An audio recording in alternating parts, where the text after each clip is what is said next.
today with Theodora. Theodora. Oh my goodness. She is a new up-and-coming musician, artiste, and I just have to share her with the world. You have released 3 tracks Yes. in December, January, and February. Yeah. All of them complete bops. I love every Thank single you one so of them. much.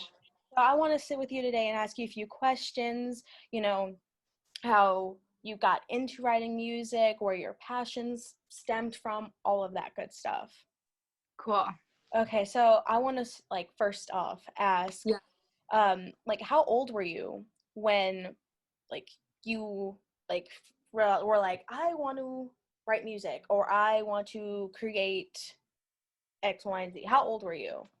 Honestly, I don't even know. I just grew up singing. It was always my thing. The first song I wrote, I was 2.5 or 3, and it went, "My bladder is full, my bladder is full, my bladder is full, I love you."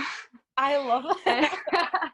and yeah, my mom still remembers that, so that's why I know it. But yeah, I don't know. I was just always interested in music. My grandfather, my mom's dad, is a musician. Well, he's not professionally musician, but he is. Right. And so I just grew up around his music, and I don't know, it was just always what I gravitated towards. So I don't know the exact age. Our minds as kids are just out of this world. Like how there's just that untapped, unlimited creativity where you Totally. can say anything that just goes off the top of your head. So I think Yeah. that's precious. Yeah, and I was really lucky because my mom really encouraged that in me, and she saw that I was interested in it, and she really nurtured it, Mm-hmm. and encouraged me to do take piano lessons and do all this other creative stuff. So I think she just helped push it along. Awesome. That's awesome. It's always good to have parents that when they see their child, enjoying music or any type of passion to encourage them. So that's always good Totally. to hear. How what did you grow up listening to? My music taste has changed so much over the course of my life. It's crazy. I Mm-hmm. grew up, well, so I wasn't allowed to watch a lot of cable, or I wasn't allowed to watch Nickelodeon Mm-hmm. and that kind of stuff. So I grew up watching a lot of old TV, I Love Lucy was my biggest show. And then I also grew up listening to a lot of Barbara Streisand. So I don't know, I grew up listening to musical theater and Barbara Streisand, but then also I grew up in the early 2000s, so just the stuff that was on then I was into. Avril Lavigne was my idol in second Mm-hmm. grade, still is. We stand But at yeah, house. Totally. yeah, it's really changed. But I didn't start getting into the kind of music that I listen to now until 3.5 years ago. So that's more recent. Before that, I was listening to a lot of folk and Mm-hmm. yeah, less rock stuff. Mm-hmm. And I saw you go to NYU, correct? Yeah. That's here in college. What's your major?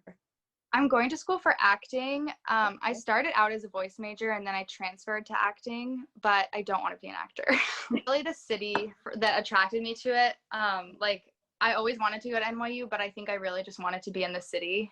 Oh, It's honestly not it's a great school, and I'm super lucky to go there, but and I'm not even in New York right now, but that's yeah. the highlight for me, is being there. Oh, totally. Totally.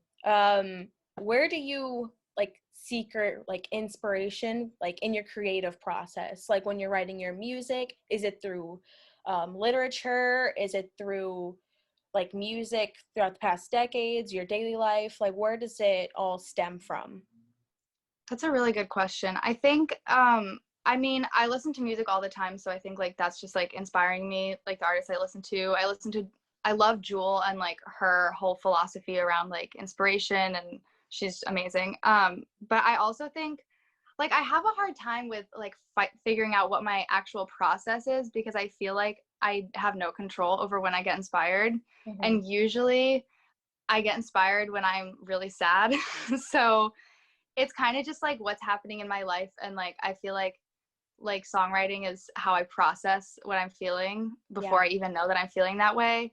But I try to just I mean, I'm always listening to music to try to I don't know, yeah, stir it Mm-hmm. up.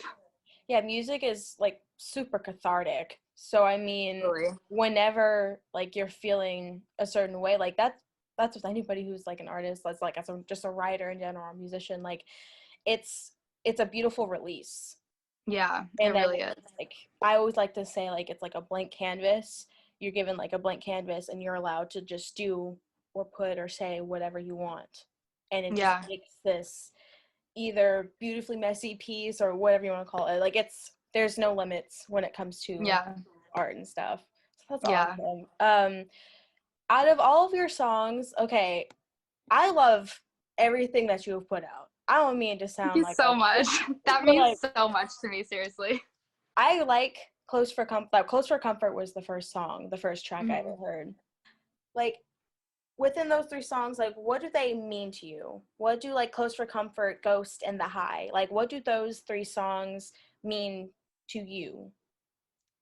Okay, so they all are like me processing an abusive relationship I was in, but in different ways. So Close for Comfort um, was, I wrote that after I had gotten out of the relationship, like within a few weeks. And it really just was like, I really think it was just me like like I didn't know how I felt yet. I hadn't like put words to it. Right. And like writing that song, like I feel like sometimes when I write a song, I'm like writing it. And sometimes when I write a song, like it just comes out and I don't have any memory of it happening. Mm-hmm. And like I don't remember writing Close for Comfort really. I just remember it like coming out and then like I figured out what it meant after.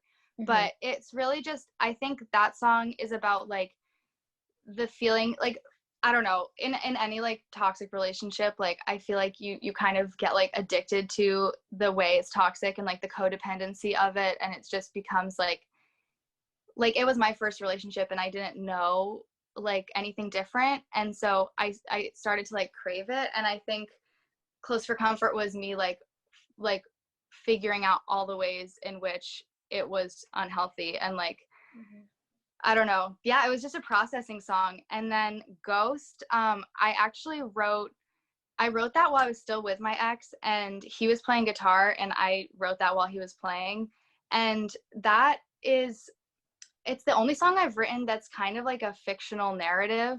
And I don't know like why I wrote it, but it's about a teenage boy that doesn't exist who dies in a car crash and then comes back to his family home as a ghost and has to witness his family going through the loss of losing him, and like he's unable to do anything and try to help them. And that was just like metaphorical for how I felt in that relationship, just like powerless and like watching everything happen and not being able to do anything about it. And then The High, I wrote The High also I wrote part of it when I was still in that relationship, and I wrote it on the toilet. Not gonna lie, it just came out. I was typing it in my notes on my phone, and then I didn't look at it for like another year because it was just like really painful to think about. And Mm-hmm. then after we broke up, I went back and I reread it and I finished it. And that is also about just like, that's really about like craving the toxicity in those kinds of relationships and how can I swear? Oh, go ahead, girl. Unfiltered. Go ahead. You're fine. Okay, and how fucked up it is that you like start to chase it, Right. and how it's like a drug. Mm-hmm. And yeah, so that's what they're about.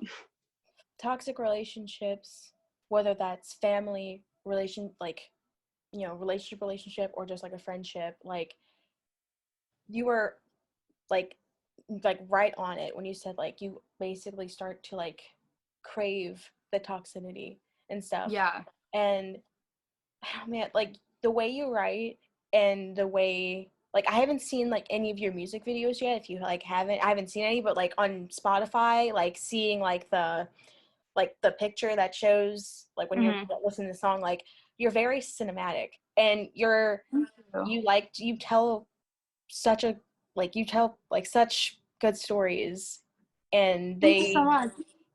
they're helpful. I love being music journalist and I love finding or coming across musicians that just write music that say the words that like are hard to articulate for somebody else to say. So Yeah. when they're listening to it, then they'll be like, I relate to that. That is exactly what I am feeling and going through. And it's so healing and it's so cathartic, and that's how like I feel your music is, and I'm excited to hear more. I'm literally gonna cry. That's literally all, like that's all I want. Like I feel like these songs were so helpful to me to like just figure out what I had been through, and that's what I wanted. Like I really just I want to make music that accesses like that part of like humanity that's hard to put into words. And like I feel like I'm not even good with words when I'm speaking, but like sometimes it just like it writes itself, and it's so cathartic. And so that really means so much, because that's just like that's all I want to do. I want people to relate and feel heard, and I want to help them like process and heal. Oh, of course, man. Like we have this whole new year coming up, and I know we're still like in the middle of a pandemic, and nobody knows what the future holds. Nobody knows what even tomorrow holds. So, but like, I have to ask, like, what can we anticipate from, you this year, whether that's just more singles or like an EP or anything of the sort? Like, what's been like possibly in the works on your end? Yeah, so I definitely am going to do more singles. I'm trying to figure out right now what's the smartest way to release, because from what I've learned as a new artist, I think it makes the most sense to release singles rather than an EP or an album, because it's easier to get more exposure. So for now, that's the plan. I'm working on one right now that's like in the very, very beginning stages. So, but I'm honestly really nervous, because those 3 songs I've been working on for the past year, and it's like now that they're all out, I'm like, shit, I have to like make more music. But I mean, my goal is just like to release a single every month or every 2 months for as long as I can. I don't know if that'll happen, but it'll happen when it's meant to. Whenever, like, I was like, whenever the inspiration hits, but like, whenever, like, you're creating something and you're happy with it and it feels good for you and you're just like, hey, I think I'm going to share this with the world, and that's when you do it. I'm so happy to be just, like, chatting with you and just getting to know you and seeing you in, like, your beginning stages, because, I mean, I see you doing some big things, some awesome things. Thank you so much. Do you have anything to say, like anything, like a shout out or whatever, if you want to like list out your handles? Sure. Yeah. My, well, it's Theodora on all streaming platforms. It's Theodora. I don't know why my mom spelled it like that, but, and my Instagram is Thnicko, which is THNICKO. And everybody take care of yourself. It's a rough one, and we're still in a pandemic. It's not over, and we all just need to pump ourselves full of self-love and self-care. That's my message. Awesome. Well, guys, this has been such a wonderful time chatting with the wonderful Theodora, and check out every single one of her singles. She just released The High on February 5th, so make sure you check that out. Also check out Close for Comfort and Ghost. This is Angel with Banded, and y'all keep on rocking. Take care of yourselves and wear a mask.